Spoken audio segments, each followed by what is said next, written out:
A teraz by som poprosil človeka, ktorý je najkompetentný hovoriť o kriminalite Rómov. Je to mestský policajt z Púchova, pán Marián Mišun. Ďakujem. Tak vážení obyvatelia Spišského podradia, vážení účastníci, ja vás tu rovnako vítam na tejto protestnej akcii proti cigánskej kriminalite.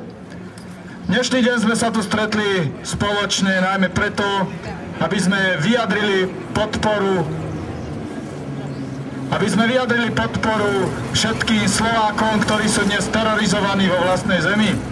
Na úvod by som opätovne, ale veľmi rád pripomenul to, čo už bolo mnohokrát napísané aj povedané, že my nacionalisti, my nehádžeme všetkých cigánov do jedného vreca, že vieme, že aj medzi cigánmi sa občas nájdu takí, ktorí sú hodní úcty a uznania.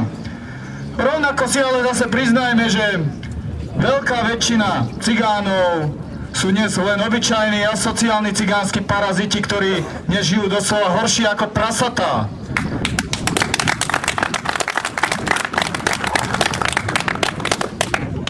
Stačí sa pozrieť na vybývané bytovky na Luníku 9, na ich vysokú kriminalitu, prípadne na ich vysokú pôrodnosť, ale aj známe prípady incestu. Na úvod pokladám za veľmi vhodné vysvetliť, kto môže za súčasný stav. V prvom rade za to, čo sa dnes na Slovensku deje, môžu všetci politici,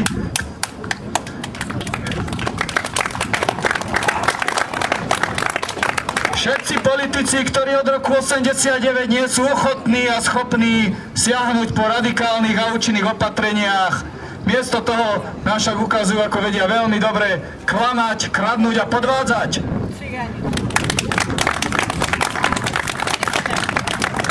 Ďalšími viníkmi sú masmédia. Masmédia, česť výnimkám, férovým a poctivým redaktorom a novinárom. Masmédia, ktoré nechcú objektívne informovať, ktoré mnohokrát zámerne zamlčujú pravdu a nazývajú asociálov, cigánskych asociálov, potom rôzne, že napríklad, že koledníci.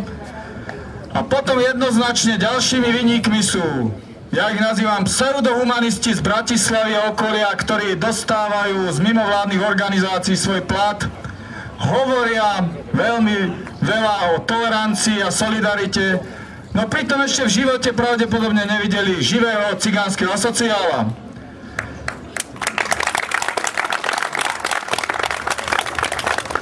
Musíme byť ale aj kritickí. Kto môže za súčasný stav? Za súčasný stav môžeme, bohužiaľ, aj zatiaľ väčšinoví Slováci. Hovorím, že zatiaľ, pretože bohužiaľ demografický vývoj je neúprosný a možno už onedlho zo Slovenska vznikne jedna veľká cigánska republika. Stane sa to, čo sa dnes stalo v Žehre a budeme sa báť vychádzať zo svojich domovov.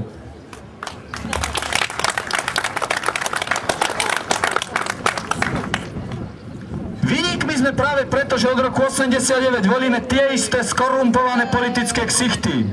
A to len preto, že majú peknú a drahú reklamu. Nezabúdajme ale na to, že vždy po voľbách túto reklamu zaplatíme z vlastných daní prostredníctvom predražených štátnych zákaziek alebo zlatých padákov.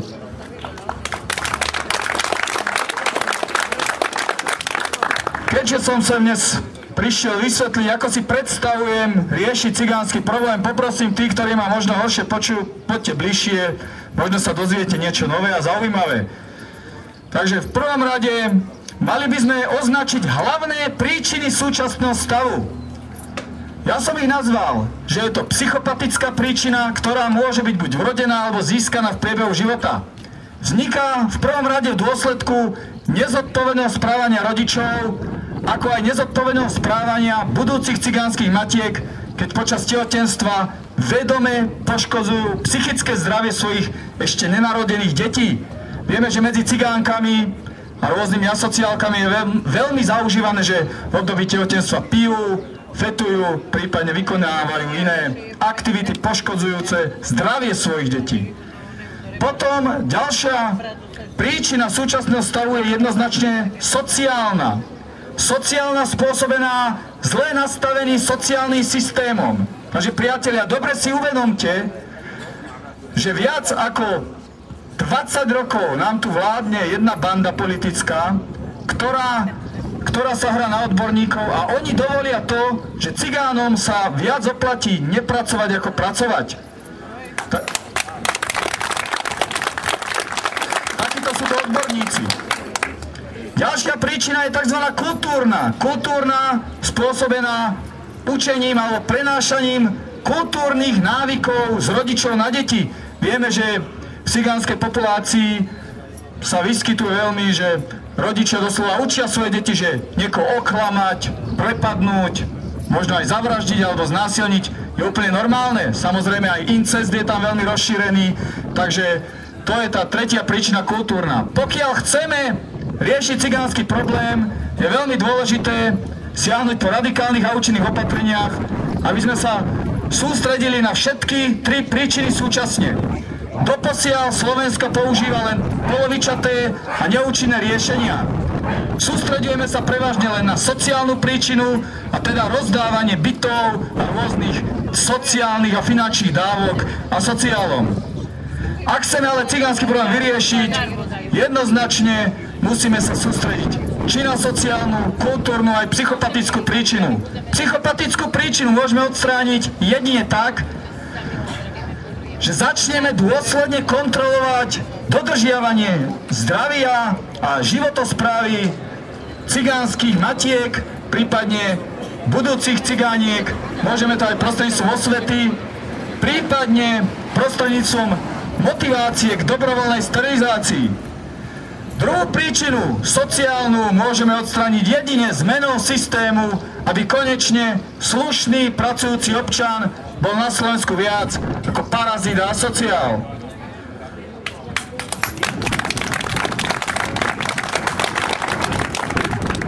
Kultúrnu príčinu môžeme odstrániť jedine presne nastavenými pravidlami.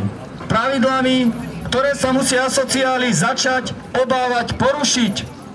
Len tak dosiahneme postupnú asimiláciu asociálov, aby viac len neparazitovali a neškodili nášmu národu. Ako mestský policajt vám v tejto súvislosti môžem s istotou povedať, že ako dnes funguje priestupkový zákon. Vy, každý z vás, čo pracujete, snažíte sa, prípadne už ste na dôchodku, pôjdete na aute, prípadne spravíte nejakú chybu. Ak ste podnikateľ, spravíte chybu, príde polícia, prídu úradníci, okamžite dostanete pokutu. Ak si ju dovolíte nezaplatiť, tak naopak hneď príde exekútor a doslova zodere z kože. Ak ste ale parazit asociál, ktorý len celý deň tancuje, spieva, prípadne pije alkohol alebo fetuje, nemáte sa čoho báť. Spáchate priestupok, policajt môže akurát tak prísť, môže tomuto človeku dať tzv. Blokovú pokutu nezaplatenú na mieste a tým sa celá vec skončí. Túto pokutu od tohto asociála nevymôže nikto. Aj preto si dovolím tvrdiť,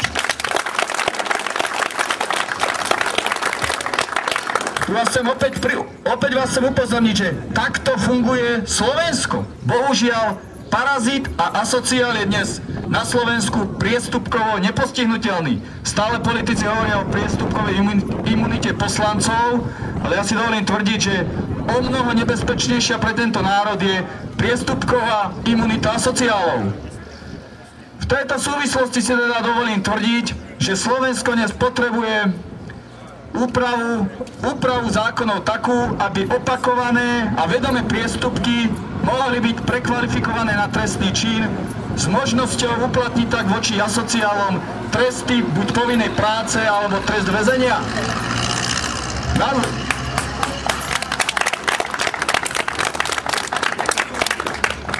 Taktiež by som bol veľmi rád, ak by sme sa v niektorých veciach možno inšpirovali aj v období socializmu a pri riešení cigánskeho problému by sa nám hodil pre dnešnú dobu hodne nastavený napríklad trestný čin príživníctva. Myslím si, že veľmi blahodárne by to pôsobilo na pracovnú morálku cigánskych asociálov.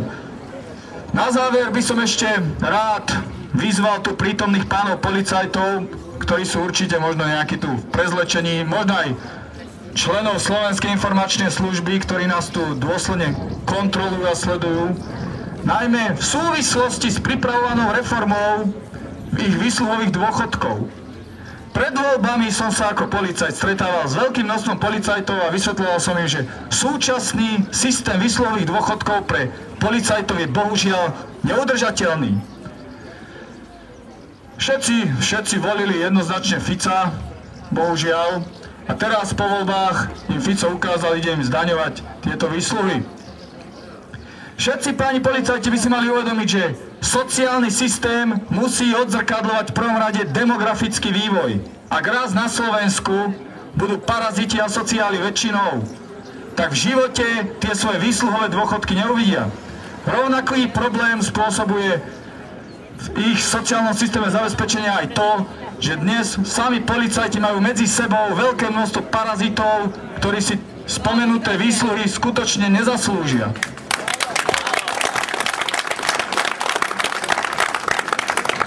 Preto, vážení priatelia, aj policajti v utajení, vás chcem vyzvať, aby ste v najbližších voľbách nenaleteli žiadnym sľubom o istotách, aby ste volili skutočných nacionalistov. Už dnes pripravujeme projekt, ktorého cieľom bude konečne zjednotiť rozhádané národné sily.